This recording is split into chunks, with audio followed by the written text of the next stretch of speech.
সাংসদ রাহুল গান্ধীকে প্রাণনাশের হুমকির প্রতিবাদে সরব বিশালগড় যুব কংগ্রেস নেতৃত্ব বুধবার কমলাসাগর বিধানসভার মধুপুর বাজারে যুবরা বিক্ষোভ প্রদর্শন করেন। উপস্থিত ছিলেন বিশালগড় যুব কংগ্রেস সভাপতি শম্ভুজিৎ ভট্টাচার্য, কার্যকরী সভাপতি রাহুল সমাদ্দার, কমলাসাগর নান্টু সরকার সহ আরো অনেকে। পরে কুশপুতুল পুড়িয়ে ঘটনার তীব্র নিন্দা জানান তারা। বিশালগড় জেলা যুব কংগ্রেসের পক্ষ থেকে রাহুল আমাদের জননায়ক এবং লোকসভায় বিরোধী দলনেতার বিরুদ্ধে বিজেপি এবং এনডিএ যারা অংশীদার আছে তাদের পক্ষ থেকে যে সমস্ত কুরুচিকর মন্তব্য করা হচ্ছে, আমরা তীব্র প্রতিবাদ জানাই, ধিক্কার জানাই, নিন্দা জানাই।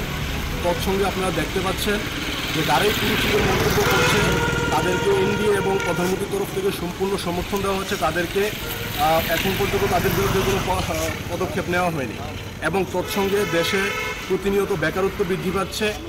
এই সমস্ত বেকারত্ব এবং মূল্যবৃদ্ধি থেকে মানুষের মোটিভকে ডাইভার্ট করার জন্য রাহুল গান্ধীর বিরুদ্ধে এই সমস্ত ষড়যন্ত্র করা হচ্ছে।